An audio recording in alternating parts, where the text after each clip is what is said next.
Okay. Sino-sino sa inupo ni Marcos Jr. sa PAGCOR, sa Office of the President, at sa iba pang mga ahensya ang na-witness mo ng iyong mga mata at maaring kasama sa USB na polboronic? Ako yung isa na kasi nakaupo siya, government official siya. Na-witness ko talaga isa si Altenco. Oh my God. Altenco po. Yun, isa siya.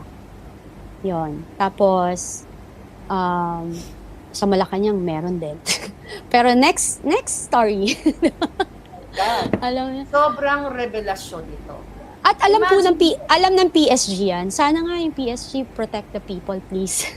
Alam niyo po. Protect the people. That's good.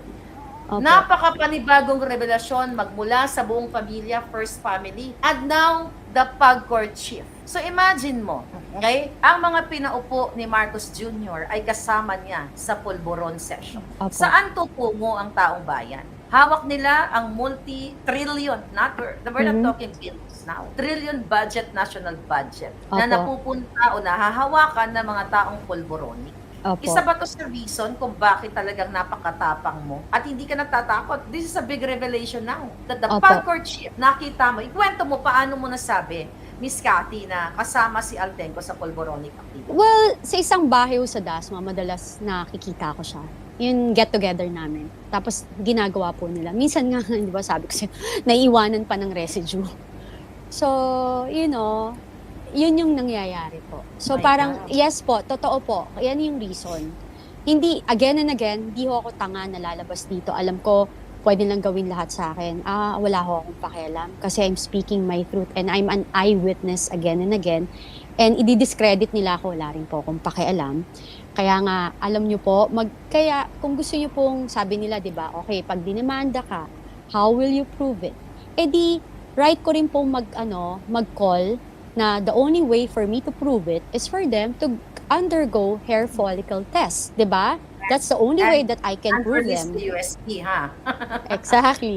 So, the USP. Iba ka, Yeah. no?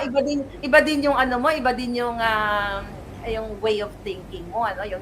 Your strategy before coming out. And we appreciate you, Miss Cathy. Sobrang Thank tapang you. mo. Diba yung Thank you. sabi ko nga yung ganyang alindog na hindi mo akalain na sobrang tapang yung revelasyon. Pwede naman tayong magpa-cute-cute na lang or enjoy life, di ba? At hindi na tayo makialam sa politika, pwede ka na lang manahimik, Yes. na hindi mo ilalagay sa peligro ang iyong sarili at ang iyong pamilya. But you chose to speak up. And we are grateful, Miss Cathy. Sa ngayon, so yun lang muna ang papangalanan mo na inupo ni Bangag Jr. Siguro, no? Marami ka pa talagang, kasi isang USB or 150 USBs. So, na Yeah. pinakala. So, malamang baka kumbaga, gumanon yung computer pag mag-explode na yung computer pag Hindi. sinahanap natin. Correct.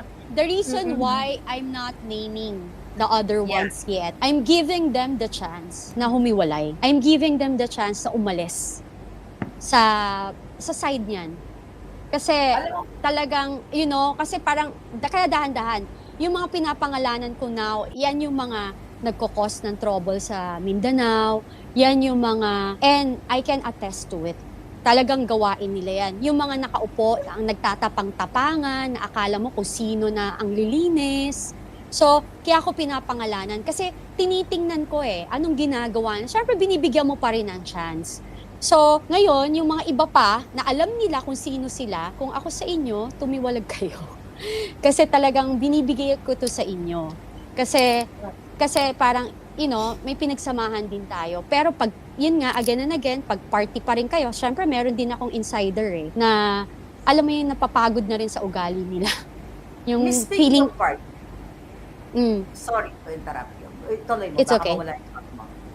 so, ayun, yung parang, patigilin nyo na yan. Kasi parang alam nyong may mali.